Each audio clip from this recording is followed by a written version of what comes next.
Bom dia, obstinados e obstinadas de todo o Brasil. O programa Visão e Negócios aqui na Record News, lições de empreendedorismo, está no ar. Está no ar para quem sabe que uma grande empresa precisa ter bases sólidas para suportar o peso do crescimento. Aqui, meus amigos, a proteção do patrimônio e a conformidade são estratégias de vitória. Um programa para quem quer crescer rápido, mas crescer com segurança. Começa agora Visão e Negócios na Record News.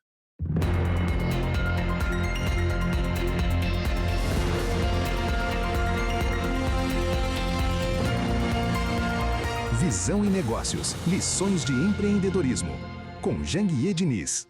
Obstinados. Muitos empreendedores constroem castelos de areia, castelos que desmoronam na primeira tempestade jurídica. Por isso, hoje, o tema central, o nosso tema é segurança jurídica. Vamos falar sobre os contratos, a proteção patrimonial e a base legal necessária para evitar riscos desnecessários na sua jornada. Durante o programa, vamos entender o que o jurídico não deve ser um bombeiro para apagar incêndios, mas um arquiteto da sua expansão. E no final, eu volto com um insight poderoso sobre como blindar o seu legado. E para começar, vamos conhecer um convidado mais do que especial, viu? Aqui no nosso quadro Empreendedores Obstinados, até porque ele é um empreendedor público, um verdadeiro empreendedor público obstinado.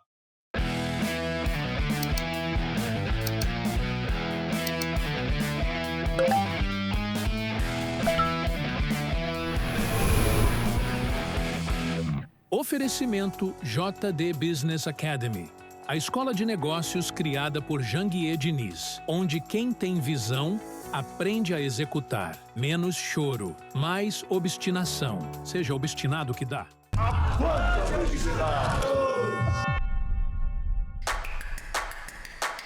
No mundo dos negócios, a diferença entre a estagnação e o crescimento exponencial está na qualidade das conexões que você cultiva e na mentalidade que guia suas decisões. Primeiro encontro oficial 2026.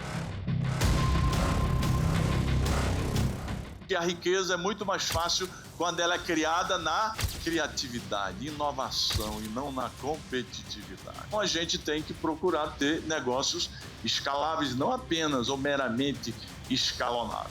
O Million Business Networking é o ponto de encontro de líderes que não aceitam o comum e buscam a maestria em cada entrega.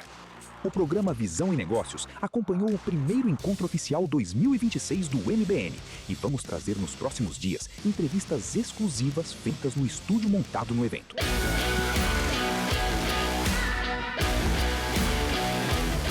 Você tem que ser cercado de pessoas melhores que você. E você tem que colocar essas pessoas para que elas trabalhem para você motivadas. Nosso papel como empreendedor é motivar pessoas e fazer as pessoas trabalharem no melhor do que elas podem chegar.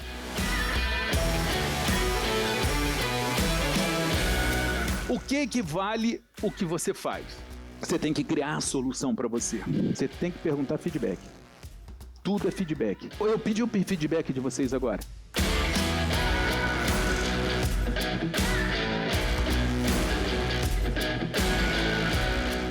Que às vezes a porta se fecha, a janela que se abre é muito maior. Não se fecha a porta para o empreendedor, porque às vezes é quando se empurra a vaquinha no penhasco que você descobre que existe algo maior.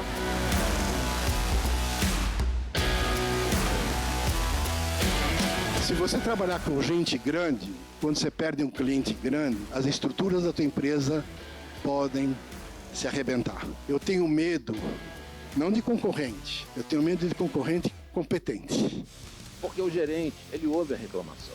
Vai depender de como a empresa conscientiza esse gerente de como ele deve agir.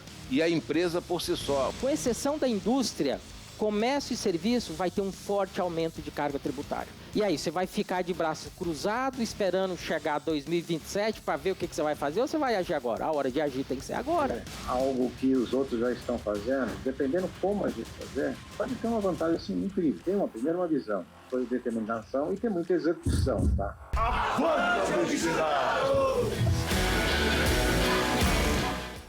E aí, obstinados e obstinadas, no quadro Empreendedores Obstinados, vamos receber, ou estamos sempre recebendo, convidados que representam conhecimento, disciplina e impacto na formação de pessoas e na construção de carreiras. Trajetórias que vão além do sucesso individual e que influenciam milhares de profissionais em todo o país. E hoje, eu tenho o privilégio de receber o meu querido amigo William Douglas, foi juiz federal e hoje é desembargador federal, professor e autor de mais de 70 livros, reconhecido nacionalmente pela sua produtividade intelectual e pela contribuição para o desenvolvimento intelectual e profissional. É uma referência quando o assunto é conhecimento aplicado, disciplina e construção de resultados consistentes. Seja muito bem-vindo, Obstinado. Satisfação. Inicialmente eu achei que eu tinha muitos livros, eu tenho 39, nem sabia que você já tinha mais de 70 livros. Prazer estar aqui com você para que a gente possa fazer um bate-papo aí sobre empreendedorismo público, viu? Sim, porque tema importante. Porque você é um empreendedor público. Aí eu quero começar, William, dizendo que gostaria de voltar ao início da sua trajetória, né? O que o motivou, né? O que motivou a sua escolha pelo direito e quais foram os principais momentos que moldaram a sua carreira até alcançar esse nível de reconhecimento, não só nacional, mas além das nossas fronteiras?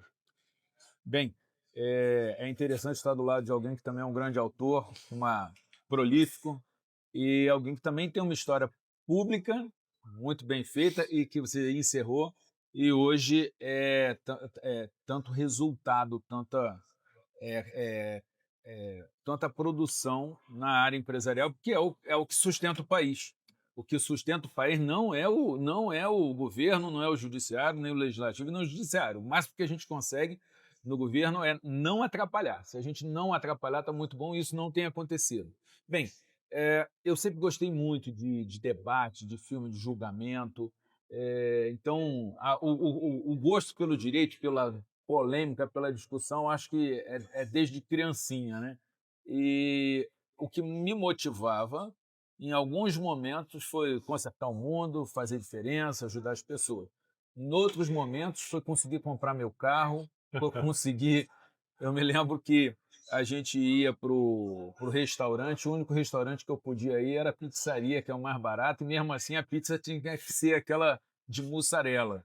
Então eu ficava sonhando, falando assim, não, quero ter dinheiro para poder comer a portuguesa, botar o extra, ou então ir outro restaurante. Então já tive momentos em que era o ideal e momentos em que foi muito prático. Eu queria ter dinheiro para comprar flores para namorada. Ainda não tinha namorada, mas tinha plano.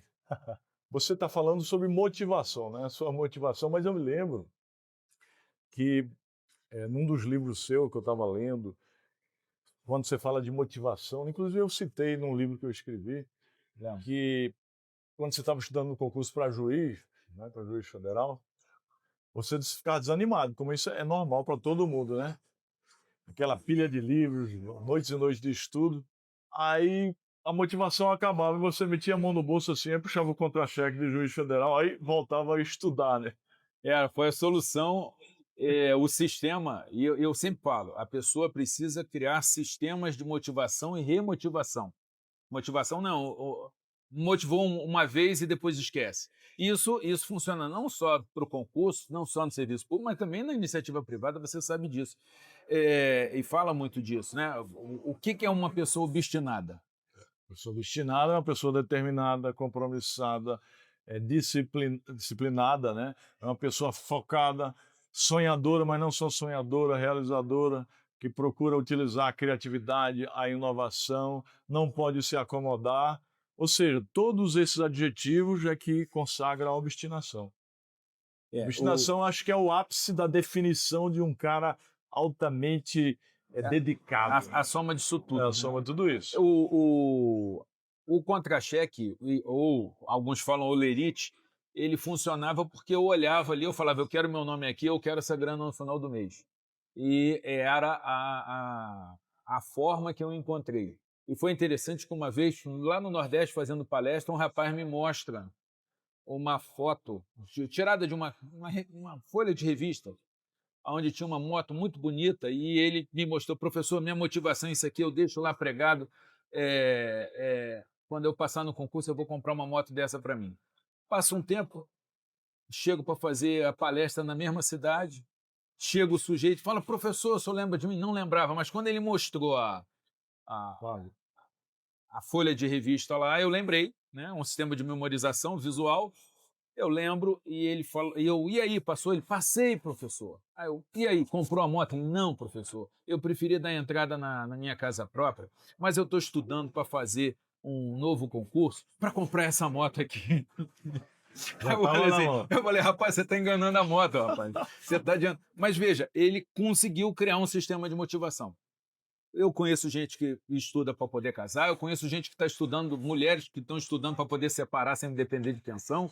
Então, seja para casar, seja para separar, a pessoa precisa ter sucesso. Muito bem, você, ele acompanha de perto, né, a evolução do ambiente profissional e educacional no Brasil. Você é professor, escritor. Aí eu pergunto, na sua visão, quais são os principais desafios que empresários e profissionais enfrentam hoje na condução dos seus negócios e das suas carreiras? Olha, você tocou num assunto muito importante, que é um dos desafios é se encontrar gente qualificada. E, por exemplo, o Hospital Albert Einstein, ele criou um curso de medicina de enfermagem para capacitar pessoas que estejam no nível que ele quer. Então, essa é uma das preocupações que o empresário tem que ter, mas que deveria ser uma preocupação do governo. O Ministério da Educação, todos os envolvidos deveriam apresentar gente mais bem preparada. Agora, esse é só um deles, né? A gente tem vários assuntos. Eu sou desembargador federal na área tributária, é um assunto muito sério, a parte tributária, a parte de contrato também é muito séria. Então, não é fácil ser empresário, é bastante difícil, até porque, infelizmente, nesse país existe toda uma campanha feita por muita gente, inclusive do governo, que trata o empresário como se ele fosse o vilão, o opressor, o explorador. E esquece que é um empresário que faz as coisas acontecerem, que gera economia, que paga tributo, que dá emprego. E, então, tem que se tomar cuidado com isso. Agora, é interessante que eu também gosto de dizer, apesar de ser bem difícil ser empresário, é mais difícil não ser empresário. Escolha a sua dificuldade. Obstinados, resultado não vem apenas do conhecimento, viu? Vem da capacidade de agir, de decidir e de sustentar escolhas ao longo do tempo. Enquanto alguns esperam o momento ideal, outros constroem o caminho. E é isso que diferencia quem evolui de quem fracassa. Menos choro, mais obstinação, viu? William, você é um vitorioso na sua carreira, né? Inclusive já foi sócio, cotista de uma editora, né? Já escreveu mais de 70 livros, inclusive o livro Como Passar em Concurso. Quantos livros você já vendeu? Somando tudo, por volta de 1,5 milhão. 1,5 milhão de livros. Então já ganhou muito dinheiro, já deu para comprar a cobertura. Sim, já estou na cobertura, com a graça de Deus. A questão do livro é interessante porque, e aí tem um tema que as pessoas precisam fazer, você não tem que ficar esperando o momento ideal e nem sempre você tem a oportunidade ideal, às vezes você tem que criar a sua oportunidade. Eu fui reprovado em vários concursos, não desisti, fui obstinado. Depois de um tempo consegui ser aprovado, e aí quando fui aprovado em vários concursos em primeiro lugar. E antes eu pedia ajuda às pessoas, poxa, me ajuda, como é que faz? Procurava os primeiros colocados e não recebia apoio. O pessoal dizia, se vira, vai estudar, dá teu jeito, isso não é problema meu. E quando eu passo e começo a ouvir as perguntas que eu antes fazia, não porque eu sou bonzinho, não sou bonzinho, sou uma pessoa normal, mas por causa da formação bíblica, por causa da formação de valores cristãos, eu sei que eu tenho que ajudar o próximo. E tem o princípio, a regra de ouro criada por Jesus, que é trate o outro como você gostaria de ser tratado. Eu falei, bem, eu não vou seguir o conselho dos outros, eu não vou seguir o paradigma, o padrão da sociedade, que é dar seu jeito, se vira, eu vou seguir o padrão bíblico, que é, se eu posso ajudar, eu vou ajudar. Comecei a ensinar as pessoas, o pessoal começou a me procurar no gabinete pedindo ajuda. Era tanta gente, porque ninguém fazia isso, que eu falei, a solução vai ser eu escrever um livro, quem quiser passar em concurso que leia o livro. Deu 700 páginas, levei a 5 editoras e fui rejeitado nas 5 editoras. É muito grosso, não tem no mercado, não vai vender, concurseiro só lê a apostila. Eu sei que qual foi a solução. Primeiro eu testei o produto. Montar a editora. E aí... Empreendeu. Não, pois é, não. O único jeito de eu ter o meu livro aprovado era que eu fosse o sujeito que aprovava. Eu montei a editora, eu era o dono, apresentei o livro para mim, fiquei na dúvida, mas acabei publicando. Foi daí que surgiu. Você ficou na dúvida sobre o seu livro. Que você coloca o chapéu, do empresário. Vamos arriscar, né? Eu resolvi arriscar, o livro estourou, foi para o Jô Soares, foi para a lista de mais vendido. E aí o que aconteceu? Eu já tinha criado toda a Estrada de Ferro para passar um vagão, que era o meu livro. Eu comecei a chamar os meus amigos que tinham apostila e falou, vamos fazer livro, é mais bonito, tal. E aí daí surgiu um nicho editorial que não existia, que é livro para concurso. E dali, aí a editora cresceu, explodiu e tempos depois uma multinacional comprou a editora. Vendeu por alguns milhões. Isso. E não tive o prazer de gerir, porque eu não posso, como magistrado, gerir. Exatamente. Mas se eu era cotista, a lei permite, importante o pessoal saber, que a lei permite que a gente seja cotista.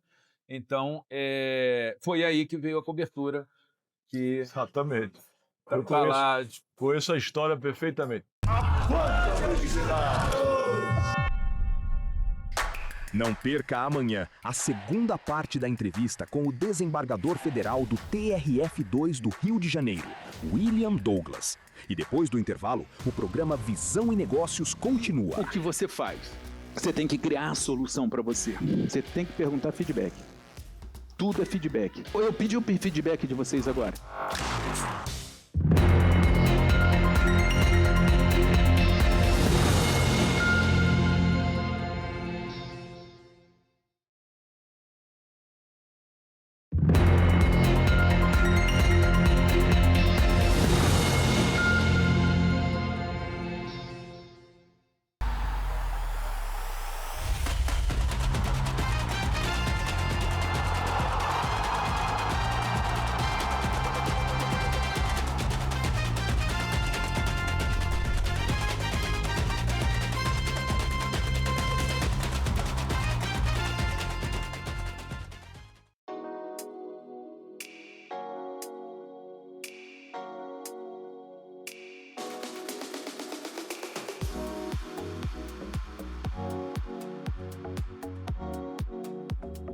Meu nome é Tatiane Gellen, eu sou sócia fundadora do Instituto Repor. Hoje eu fico na posição de CEO e diretora. A gente percebeu principalmente a falta de comunicação com o topo do nosso funil. A gente percebeu também um desalinhamento entre a comunicação com o paciente e o nosso médico ou o nosso fisioterapeuta no B2B. E a gente vai alinhar essa estratégia através de colaboradores, collabs, fazer também uma divulgação talvez maior em outras redes, não só nas redes sociais. E também a gente pensou em algumas estratégias específicas de parcerias de negócio. Acho que a partir de agora a gente vai focar muito mais nos dados. E eu acho que outra coisa que a gente também vai fazer é conseguir conversar melhor, mostrar autoridade, principalmente, em relação àquilo que a gente está fazendo e percebendo que o nosso produto ele é único mesmo e que a gente precisa só, eu acho que, mostrar ele de uma forma como ele é.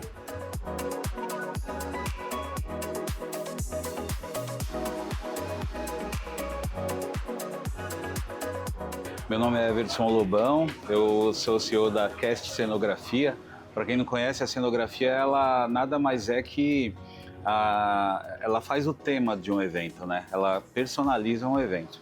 Eu estou aqui há 2 dias e fica até um pouco difícil dizer sobre tudo, que é muito conhecimento, é muito rico estar aqui. Eu pude identificar algumas lacunas que eu tenho que melhorar na empresa E vou levar muita coisa daqui, a exemplo da IA, que eu não fazia ideia de algumas coisas, né? Tudo muito novo também, tudo muito enriquecedor. A gente nunca faz ideia do que a gente vai ver, né? E eu pude me surpreender. Muita coisa legal, muita anotação. Já vou sair daqui e assinar alguma IA, porque realmente você não pode mais ficar sem esse universo, né? A IA, ela veio realmente, chavão, mas veio para ficar. Então a gente tem que estar atualizado e é o que a gente busca aqui, né? E a gente conseguiu ver. Sou Marcelo Henrique, sou representante da C3Max, né? O CEO da C3Max. A C3Max é uma empresa que atua no ramo da segurança do trabalho e meio ambiente.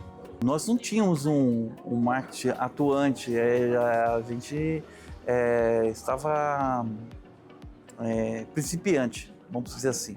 E agora a gente vai se profissionalizar o nosso serviço no digital, em todas as plataformas.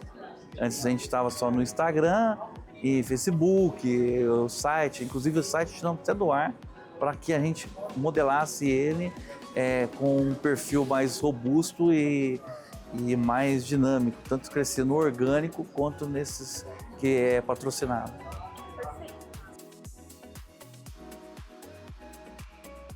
Eu sou Rosane Oliveira, sou CEO da DNA Eventos, que é uma agência de eventos já há 20 anos no mercado.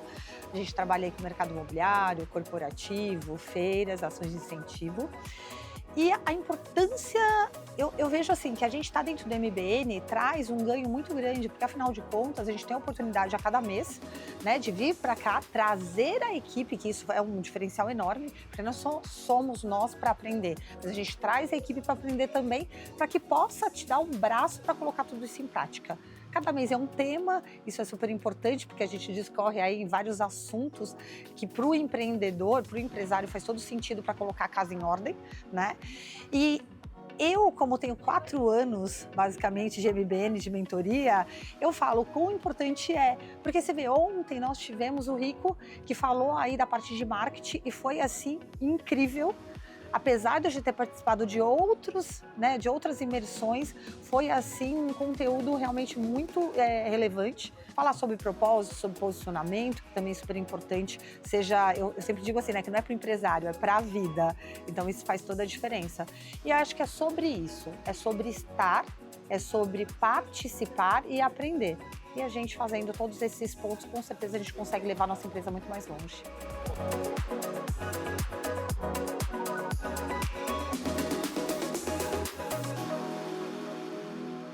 Oferecimento JD Business Academy, a escola de negócios criada por Janguier Diniz, onde quem tem visão aprende a executar. Menos choro, mais obstinação. Seja obstinado que dá.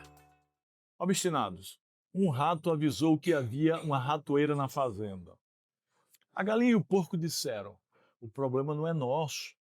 A cobra caiu na ratoeira, picou a dona da casa e todos os animais acabaram sacrificados no velório.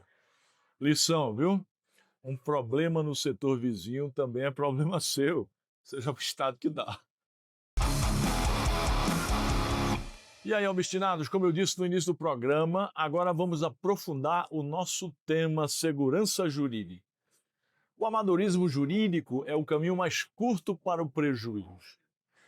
Ter segurança jurídica é ter a tranquilidade de que o seu esforço de anos não será perdido por um contrato mal redigido ou uma falha de governança. Proteja o seu CPF, organize o seu CNPJ e entenda as regras do jogo antes de apostar alto. No empreendedorismo de alta performance, a base legal é o que permite que você voe mais alto sem medo de cair. Não encare o jurídico como custo, encare como o seguro do seu sucesso, como investimento. E o programa de hoje, Visão e Negócios, lições de empreendedorismo, fica por aqui, viu? Até breve. Firme o passo, pega o ritmo, seja o obstinado que dá.